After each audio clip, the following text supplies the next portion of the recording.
لوگ کل بھی دکھی تھے اور لوگ آج بھی سکھی نہیں۔ لوگ آخر کب سمجھیں گے کہ ان کے دل کا سکون اللہ کے قرب میں ہے، دنیا میں نہیں۔ انسان چہرہ تو صاف رکھتا ہے جس پر لوگوں کی نظر ہوتی ہے، مگر دل صاف نہیں رکھتا جس پر خدا کی نظر ہوتی ہے۔ اللہ پاک نے انسان کو دل دیا ہے لیکن اس کا سکون اپنے پاس رکھا ہے، اور فرمایا یاد رکھو دل کا سکون صرف اللہ کی یاد میں ہے۔ جب تم اپنے دل میں سکون کی کمی محسوس کرو تو اپنے رب کے سامنے توبہ کرو، کیونکہ یہ انسان کے گناہ ہی ہیں جو دل کو بے چین رکھتے ہیں۔ نماز چہرے کا نور اور قرآن دل کا سکون ہے۔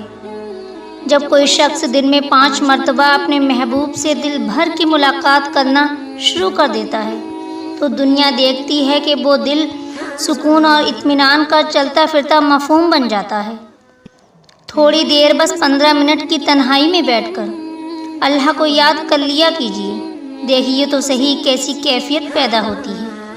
کھٹائی کا نام لینے سے منہ میں پانی بھر آئے اور اللہ کا نام لینے سے قلب پہ اثر نہ ہو، دل سکون میں نہ آئے، یہ تو ممکن ہی نہیں۔ ہر چیز کی صفائی کے لیے کوئی نہ کوئی چیز ہوتی ہے، اور دل کی صفائی کے لیے ذکر اللہ ہے۔ دلوں کو کتنا سکون دیتا ہے اس جگہ پر بیٹھ کر رونا جہاں اللہ کے سوا کوئی سننے والا نہ ہو، جہاں تمہارا دل بنا کسی وجہ اداس ہو جائے اور اس میں سکون نہ ہو تو سمجھ لینا تمہاری روح خدا کا ذکر مانگ رہی ہے۔ بے شک اللہ کے ذکر سے ہی سکون حاصل ہوتا ہے۔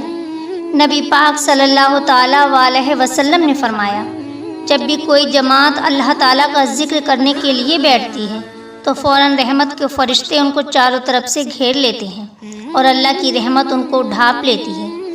سکون و اطمینان ان پر برسنے لگتا ہے اور اللہ تعالیٰ ان فرشتوں سے ان ذکر کرنے والوں کا تذکرہ کرتا ہے جو اس کے آس پاس موجود رہتے ہیں۔